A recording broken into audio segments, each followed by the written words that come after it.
नमस्कार, स्वागत है आपका ईटी नाउ स्वदेश पर। मैं हूं आपके साथ पूजा त्रिपाठी और मुंबई स्टूडियो से कविता भी हमारे साथ मौजूद हैं और आप देख रहे हैं योर स्टॉक्स। इस शो में अगले 1 घंटे हम फोकस करेंगे आपके सवालों पर।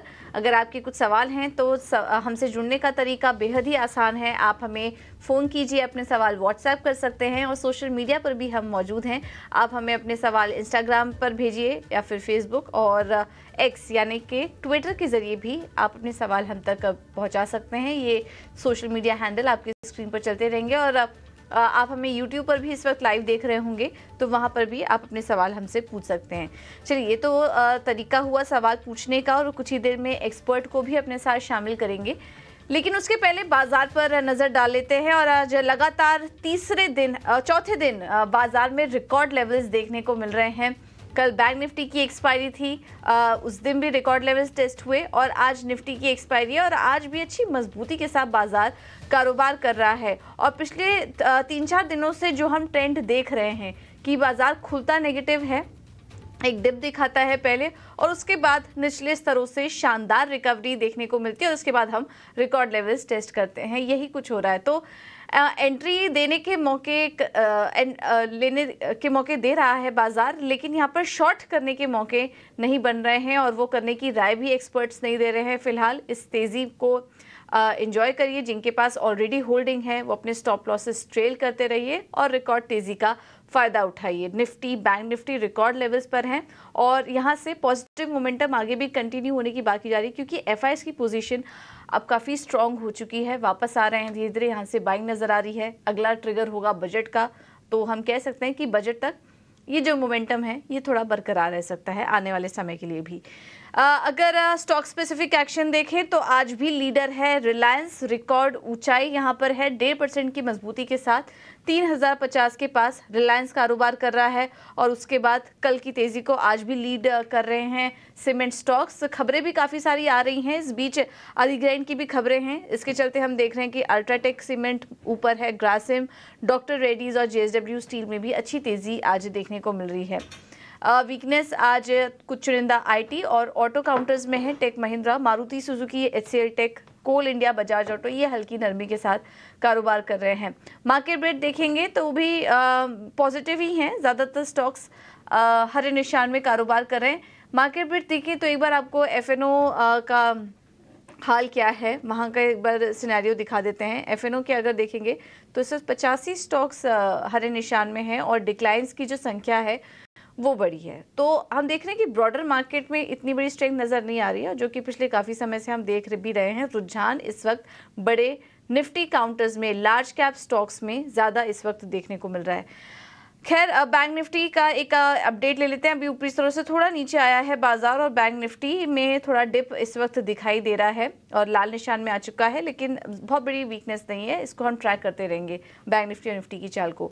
लेकिन चलिए अब आगे बढ़ते हैं और अपने साथ मेहमानों को भी शामिल करेंगे।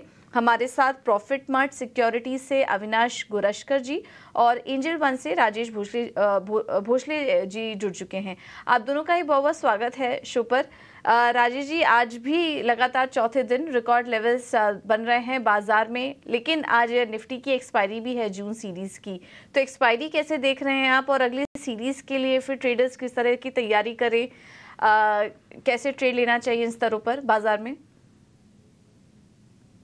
मॉर्निंग। और देखिए, डेफिनेटली मार्केट ट्रेंड काफी स्ट्रांग है। लास्ट फ्यू मिनट्स में एक प्रॉफिट बुकिंग, एक डिप आया है मार्केट में। ये इसलिए है क्योंकि 24,000 के कॉल में काफी अच्छा कॉल रेटिंग है। बट हैविंग सेड दैट, काफी ट्रेंड जो है पॉजिटिव है। कोई भी डिप आपको मिले टुवर्ड्स 23,850 870 के रेंज में, तो वहां पे बाइंग करने की कोशिश करनी चाहिए। हम एक्सपेक्ट कर सकते हैं कि वापस जो है मार्केट नए स्तर 24,000 के आसपास हम देख सकते हैं। ये तो रहा आज के एक्सपायरी के लिए। But going ahead as well, जुलाई सीरीज में हम एक्सपेक्ट कर रहे हैं कि मार्केट जो है टुवर्ड्स 24,100 150 के जो लेवल्स है वो एक्सपेक्ट कर सकते हैं। तो डेफिनेटली ट्रेंड पॉजिटिव है। हैवी वेट जैसे कि रिलायंस, एचडीएफसी बैंक काफी सपोर्ट कर रहे हैं। तो कोई भी डिप आता है तो डिप में बाय करने की कोशिश कीजिए। डिप में बाय करने की कोशिश करने की सलाह दी जा रही है। लेकिन चलिए अब सीधा जुड़ते हैं दर्शकों के साथ, क्योंकि भले ही फोन लाइन हो या यूट्यूब हो, आपके सवाल लगातार हम तक आ रहे हैं। और ऐसे में आगरा से संजीव साहब हमारे साथ फोन लाइन पे जुड़ चुके हैं। Sanjeev ji, good morning. बताइए किस टॉप पे सवाल पूछना चाहते हैं। मेरे पास 1200 शेयर है जुपिटर बैकग्राउंड के। सर किस भाव पे लिए हैं आपने? 400 400 के भाव पे लिया हुआ है। 400 400, हाँ राइट। चलिए बढ़िया। तो फिर आप अभी कितना समय और देना चाहते हैं?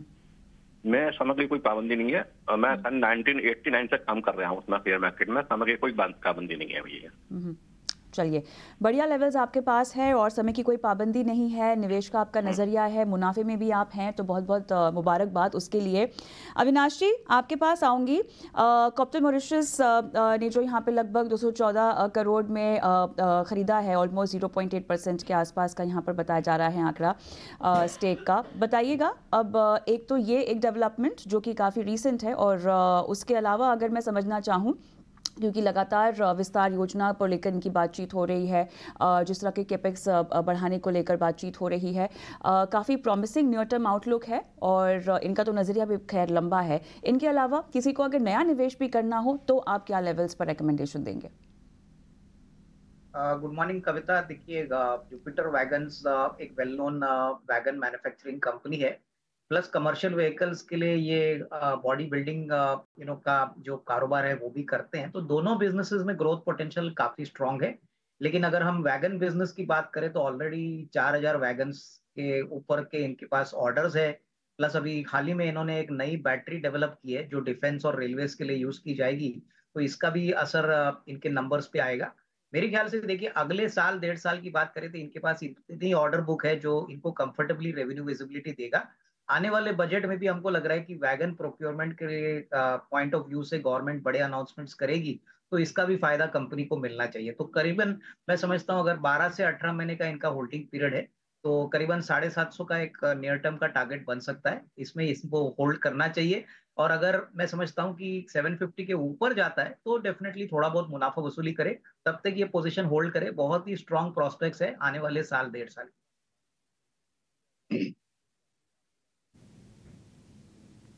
ठीक है, तो ये है सलाह जुपिटर वेगन्स पर। होल्ड करके चलिए स्टॉक को, और ऊपर की तरफ 700 के ऊपर के लेवल्स दिखाई दे रहे हैं, तो बने रहने की सलाह आपके लिए। यूट्यूब पर हमें अजय कुमार जी ने सवाल भेजा है और इनके पास है हिंदुस्तान फूड्स, 100 शेयर्स हैं और 571 के रेट पर इन्होंने खरीदारी की हुई है। ये मेरे ख्याल से इन्होंने शायद कल ही एंट्री ले ली है इसमें, क्योंकि कल ये भाव आया था जब हमने इस स्टॉक में शानदार तेज़ी देखी थी हिंदुस्तान फूड्स के शेयर में, और ब्रोकरेज रिपोर्ट्स भी आई थी, कुछ कवरेज इनिशिएट की थी जिसके चलते वो तेज़ी थी। आज मुनाफा वसूली देखने को मिल रही है। राजेश जी, क्या सलाह होगी आपकी हिंदुस्तान फूड्स पर? 571 की इनकी खरीद है। कल से थोड़ा सा हायर लेवल से प्रॉफिट बुकिंग देखने को मिल रहा है। आज भी देखिए तो स्टॉक अंडर प्रेशर है, 1.5% अराउंड डाउन है। बट जो है पैटर्न स्ट्रक्चर, ये थोड़ा सा बॉटमिंग आउट का फॉर्मेशन बन रहा है, तो अभी फिलहाल के लिए होल्ड रख सकते हैं। स्टॉप लॉस जो है इनका 510 का रहेगा। बाउंस बैक में वापस 575 टू 580 के जो लेवल्स है वो एक्सपेक्ट कर सकते हैं।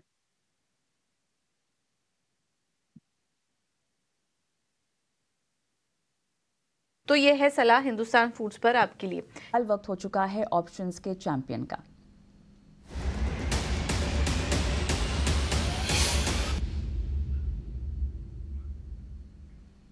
ऑलराइट, और आज ऑप्शन के चैंपियन में हमारे साथ एक्सपर्ट के तौर पे जुड़ गए हैं जेम फाइनेंशियल के अक्षय भागवत। Akshay, good morning. बताइएगा आपकी पिक कौन सी है आज इस सेगमेंट में? Good morning. तो ऑप्शंस के चैंपियन के लिए स्टॉक चुना है। स्टॉक का नाम है इन्फोसिस, आईटी क्षेत्र से है। और अब देखिए, आईटी क्षेत्र एक पॉसिबल रिवर्सल मोड में है, एक स्ट्रॉन्ग बाउंस बैक के संकेत दिखा रहा है। और यहाँ पे इन्फोसिस का जो प्राइस सेटअप है बहुत ही बेहतरीन है, और जुलाई सीरीज के लिए 1600 तक टारगेट का प्रोजेक्शन कर रहा हूँ मैं। तो उसके चलते रणनीति बनानी है आपको वैनिला बाय कॉल ऑप्शन की। 1580 का स्ट्राइक रहेगा 27 जुलाई एक्सपायरी का, जो करीबन 35 के आसपास ट्रेड हो रहा है।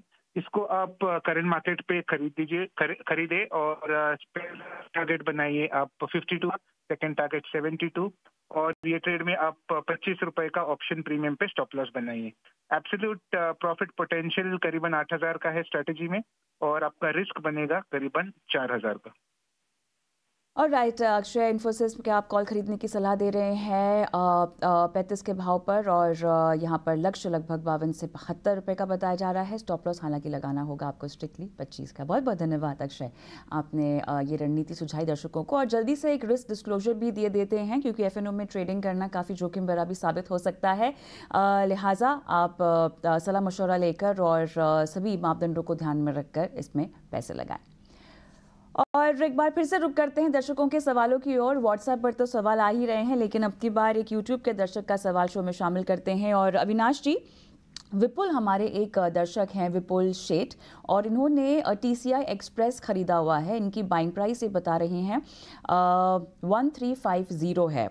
फिलहाल 1231 के आसपास स्टॉक का ट्रेड हो रहा है, तो ये तो खाते में दिखाई दे रहे हैं। लेकिन इनका नज़रिया बहुत इंटरेस्टिंग है। 2 से 3 साल का समय बोल रहे हैं कि देना चाहते हैं स्टॉक को, बताइएगा। आई थिंक कविता, देखिए TCI एक्सप्रेस एक एक्सप्रेस लॉजिस्टिक प्लेयर है जो ज्यादातर SME और MSME कंपनीज को केटर करती है, और कंपनी का जो बिजनेस मॉडल है वो बहुत ही स्ट्रांग है, एसेट लाइट मॉडल है।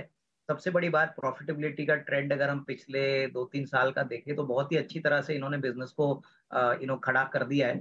आगे भी ग्रोथ नंबर्स अच्छे आएंगे। अगर कंट्री, हमारी इकोनॉमी 7-8% से ग्रो करती है, तो लॉजिस्टिक एक ऐसा स्पेस है जो ऑब्वियसली ई कॉमर्स और SME MSME कंपनी से बिजनेस बढ़ाने का काफी पोटेंशियल रखता है। मेरे ख्याल से देखिए, अगर इनका नजरिया 1.5-2 साल का है और ये एक इन्वेस्टर है, तो मेरे ख्याल से इनको घबराना नहीं चाहिए। नंबर्स FY25 के और 26 के लिए काफी अच्छे आएंगे। मैनेजमेंट ने भी कमेंट्री काफी अच्छी दी है, तो थोड़ा बहुत करेक्शन जरूर है स्टॉक में, और ऊपरी लेवल पे इन्होंने खरीदा है।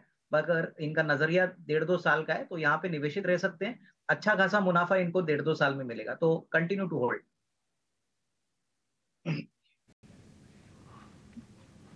ठीक है, तो TCI एक्सप्रेस होल्ड करने की सलाह आपको दी जा रही है। एक बार बाजार पर नजर डाल लेते हैं। बैंक निफ्टी में ऊपरी स्तरों से करीब 490 अंकों की गिरावट देखने को मिल रही है, और निफ्टी में भी थोड़ा दबाव आया है ऊपरी स्तरों से। एक प्रॉफिट बुकिंग यहाँ पर देखने को मिल रही है, और दोनों ही इंडाइसेस अब लाल निशान में आ चुके हैं। चलिए, इस पर हमारी नज़र बनी रहेगी, लेकिन एक खबर की तरफ आपको लिए चलते हैं। तेज़ी से हो रहे तकनीकी विकास और इंडस्ट्रियल अडॉप्टेशन में हो रही बढ़ोतरी ने आर्टिफिशियल इंटेलिजेंस जैसे नए क्षेत्रों के विकास के आधार पर चौथी औद्योगिक क्रांति पैदा की है। इसी को ध्यान में रखते हुए कर्नाटक सरकार वर्ल्ड इकोनॉमिक फोरम के साथ मिलकर global centre for artificial intelligence के एक हिस्से के रूप में AI गवर्नेंस को विकसित करने में एक अहम भूमिका निभा रही है। इसका उद्देश्य सार्वजनिक और निजी क्षेत्रों में अधिक समावेशी AI विकास, उन्नत प्रौद्योगिकी प्रशासन और जिम्मेदार डिजिटल परिवर्तन विकसित करना है। चलिए, ये थी इस वक्त ये एक अहम जानकारी, लेकिन चलिए अब आगे बढ़ते हैं और कुछ कॉलर्स को भी अब शामिल करेंगे। हमारे साथ बिहार हाजीपुर बिहार से विकास कुमार शर्मा जी मौजूद हैं। विकास जी नमस्कार, सवाल पूछिए अपना। मैडम, हेलो जी, क्या सवाल है आपका विकास जी, पूछिए। जी, मैं अभी इस मार्केट में नया हूँ। मैंने पिछले 21 जून से शुरुआत किया है। मैंने 2-4 शेयर खरीदा है। मैं अपना राय लेना चाहता हूँ कि इसमें मैं अभी क्या करूँ, होल्ड करूँ या मैं थोड़ा इसका समझना चाहता हूँ। जैसे कि मैंने जोमेटो भी लिया है, जोमेटो का मैंने 30 शेयर्स लिया है। उसके बाद मैंने उज्जीवन स्मॉल का भी लिया है, BPCL भी लिया है जो कि अभी नीचे जा रहा है। तो कई सारे मैंने शेयर्स लिए हैं, एडवांस का भी लिया है, HFCL भी लिया है। और मुझे ये समझ में नहीं आ रहा है कि ये उतार चढ़ाव जो आगे पीछे हो रहा है, तो मुझे इस समय भी क्या करना चाहिए इन सब शेयर्स में। स्टॉक्स के नाम आपने काफी ढेर सारे बता दिए हैं। ये स्टॉक सिलेक्शन कैसे किया आपने, थोड़ा बता पाएंगे? मेरे पिताजी करते थे ये खुद से, तो मैंने उनसे जब उनको फॉलो करते गया, देखते गया, सुनते सुनते मैंने भी सोचा कि मैं इसमें आऊँ, और मैंने पिछले 21 जून से मैंने स्टार्ट किया। तो बीच बीच में मुझे तो कुछ, जैसे कि जोमेटो में है, मुझे ग्रोथ दिख रहा है धीरे धीरे, लेकिन कुछ ऐसे शेयर्स जो मैंने लिए हैं उसमें थोड़ा उतार चढ़ाव होते दिख रहा है। और मैंने एडवांस में जो कि कम पैसे का था, मैंने ज्यादा इन्वेस्टमेंट कर दिया, इसमें 3500 शेयर ले लिया था। और आज के डेट में भी मैंने वो पीटीसी का भी कुछ मैंने परचेज किया है। तो मुझे ये समझ नहीं आ रहा कि मैं मतलब कि कैसे मैं शुरुआत किया हूँ तो कैसे मैं चलूँ। मैं समझ गई आपकी बात। विकास जी, जो मुझे आपकी बात समझ के लग रहा है कि आपने शुरुआत की है, लेकिन ऐसा लग रहा है कि बहुत ढेर सारे शेयर्स आपने ले लिए हैं शुरुआती निवेश करने के चक्कर में। शायद कुछ न्यूज़ पढ़ी आपने, कुछ रिपोर्ट्स देखे, और जो जो आपको समझ में आता गया जो बिजनेस, उसमें आप निवेश करते चले गए। स्टॉक सिलेक्शन कुछ ज़्यादा हो गए हैं शुरुआत के लिए। अविनाश जी, आप इनको क्या सलाह देंगे? जो स्टॉक मैं सुन पाई हूँ उसमें एचसीसी है, जोमेटो है इनके पास, उज्जीवन का नाम लिया इन्होंने, बीपीसीएल, पीटीसी, ये कुछ स्टॉक्स मुझे समझ में आया, 5-6 स्टॉक्स हैं, और भी स्टॉक्स होंगे इनके पोर्टफोलियो में। तो बहुत सारे निवेश हो गए हैं। अच्छी बात यह है कि इन्होंने शुरुआत में ही सवाल पूछ लिया, ज़्यादा कुछ नुकसान इन्हें नहीं हो रहा है। कुछ एकाधिक स्टॉक में बहुत हल्का नुकसान हो रहा है, इनके खरीद के पास ही ये सभी शेयर्स कारोबार भी कर रहे हैं। क्या सलाह देंगे? ये जो इतने ज़्यादा स्टॉक्स ले लिए हैं, क्या इन्हें कम कर लेना चाहिए और चुनिंदा स्टॉक्स में निवेश करने की सलाह देंगे? थोड़ी इनकी मदद कीजिए, क्योंकि अभी स्टार्टिंग है इनके निवेश को लेकर। देखिए पूजा, मुझे लग रहा है कि इन्होंने सारी कंपनीज जो मेंशन की, सभी कंपनीज अच्छी है। इन्होंने एचसीसी की बात की, जोमेटो की बात की, बीपीसीएल की बात की। देखिए नंबर्स, कंपनीज तो इन्होंने बहुत अच्छी चुनी है, लेकिन मेरे ख्याल से अगर आप कोई भी पोर्टफोलियो में ओवर डाइवर्सिफिकेशन करने की कोशिश करोगे और आपका कैपिटल लिमिटेड है, तो बेहतर यही है कि आप कोई भी कंपनी में थोड़ी सी कॉन्सेंट्रेटेड अप्रोच लेके क्वांटिटी बढ़ाए। क्योंकि देखिए मार्केट में रिटेल इन्वेस्टर एब्सोल्यूट गेन्स के लिए आता है, रिलेटिव रिटर्न्स के लिए नहीं। तो ये बात इन्वेस्टर को समझनी चाहिए कि जितनी छोटी क्वांटिटी इनके पास है और जितने ज्यादा शेयर्स है, एब्सोल्यूट गेन्स उतना ही कम रहेगा। तो मेरे ख्याल से मैं यही कहूंगा कि आगे चल के पोर्टफोलियो को और मत बढ़ाए, कंटिन्यूसली यही शेयर्स के ऊपर इन्वेस्टेड रहे और थोड़ा सा समय दे। क्योंकि ये सारे शेयर जो उन्होंने खरीदे हैं, मेरे ख्याल से कम 1.5-2 साल का नजरिया अगर ये लेते हैं तो ही अच्छा खासा मुनाफा इनको मिलेगा। तो शॉर्ट टर्म में नहीं, बट लॉन्ग टर्म में डेफिनेटली इनकी स्टॉक सिलेक्शन अच्छी है। बट ओवर डाइवर्सिफिकेशन मत करिए, ज्यादा कंपनीज पे फोकस मत करिए, यही कंपनीज पे बेट करके 1.5-2 साल का नजरिया रखें। ये तो यहाँ पे नज़रिया आपको अपना सही बैठाना होगा। और जैसा कि आपने अपने सवाल में भी कहा कि बाज़ार को उतार चढ़ाव देखते हुए थोड़ा सा विचलित हो जाते हैं, और क्योंकि आप एक नए निवेशक भी हैं तो इतनी सारी कंपनियां आपने भले ही ले रखी हों, लेकिन एक योजनात्मक तरीके से आप आगे बढ़ें और समय समय पर एक बार ख़बरों के लिहाज से स्टॉक पे जो रिएक्शन हो रहा है उसका संज्ञान ले लें, ताकि आपकी नॉलेज में रहें और उसके मुताबिक आपको समझ में आए कि उतार चढ़ाव बाज़ार का और आपके स्टॉक का कितना तालमेल में है। बहरहाल, कारगिल से प्रकाश जी मेरे साथ फोन लाइन पर जुड़ गए हैं। प्रकाश साहब नमस्कार, किस स्टॉक पे सवाल पूछना चाहते हैं सर? Good morning ma'am. मैं आपका चैनल जो है बहुत टाइम से इसको देखता हूँ, मुझे बहुत खुशी मिलती है मैम। धन्यवाद तो सर। मुझे एक स्टॉक के बारे में पूछना था। मेरे पास जो है मेरी नई खरीद है, मतलब 5-10 दिन हो गए मैम। माइक्रोटेक डेवलपर, क्वांटिटी है 1550 पे। 1550 पे लिया है? जी मैम, नई खरीद है। ठीक है, और कितना समय? सेक्टर में बोल रहे थे कि ये सेक्टर अच्छा करेगा, तो हम भी उसी रिगार्डिंगली इसमें बाइंग की। तो अब मुझे क्या करना चाहिए मैम? आप मुझे बताएंगे कितना समय देना चाहते हैं इस खरीद को? मैं रख सकता हूँ मैम, ऐसी कोई बात नहीं है, मतलब टाइम का कोई इशू नहीं है मैम। चलिए ठीक है, नज़रिया आपका लंबा है और निवेश का एक नज़रिया आपने लिया हुआ है, लेकिन फिर भी मैं एक नियर टर्म आउटलुक समझाना चाहती हूँ आपको राजेश के जरिए। बताइएगा राजेश, इन्होंने मैक्रोटेक लिया लेकिन इनकी बाइंग प्राइस थोड़ी सी ऊंची है, 1550। देखिए ब्रॉडर ट्रेंड काफी पॉजिटिव है स्टॉक का, बट लास्ट वीक से अगर आप देखें तो थोड़ा सा प्रॉफिट बुकिंग देखने को मिल रहा है। इसी हफ्ता स्टॉक जो है अराउंड 9% डाउन है, बट डरने की जरूरत नहीं है। स्टॉक काफी एक स्ट्रॉन्ग अप ट्रेंड में है, high top high bottom formation intact है, तो होल्ड बने रह सकते हैं। 1390 का स्टॉप लॉस रख सकते हैं एंड ये एक्सपेक्ट कर सकते हैं विद इन 6 मंथ जो है स्टॉक प्राइसेस वापस 1580 टू 1600 तक जा सकते हैं। 1600 तक के भाव यहाँ पे जा सकते हैं। 6 से 8 महीने का आपको हालांकि इंतज़ार करना होगा। और सवाल जवाब का सिलसिला तो यहाँ पे चलता ही रहेगा, लेकिन उस बीच हाल ही में कर्नाटक के कैबिनेट मंत्री एमबी पाटिल के नेतृत्व में एक उच्च स्तरीय प्रतिनिधिमंडल ने अपनी जापान की बिजनेस ट्रिप के दौरान डाइकी एक्सिस, सुमिटोमो और हेवी इंडस्ट्रीज, एसएमआरजे और रेनेसा इलेक्ट्रॉनिक्स सहित वैश्विक कंपनियों के प्रतिनिधियों से मुलाकात की है और ये राज्य में निवेश आकर्षित करने के सरकार के चल रहे प्रयास का महत्वपूर्ण हिस्सा भी है। ये बैठकें निवेश के अवसरों की खोज करने और कर्नाटक और जापान के बीच औद्योगिक सहयोग को मजबूत करने पर केंद्रित है और साथ ही इनका जो लक्ष्य है क्षेत्र में आर्थिक वृद्धि और विकास को बढ़ावा देना है। बैठक के दौरान मंत्री एमबी पाटिल और डाइकी एक्सिस के रियोवाजा के बीच एक एमओयू साइन किया गया है, जिसके तहत कर्नाटक में एक एसटीपी और वेस्ट वाटर प्रबंधन उपकरण विनिर्माण और सुविधा स्थापित करने की यहाँ पर कवायद जो है वो शुरू हुई है।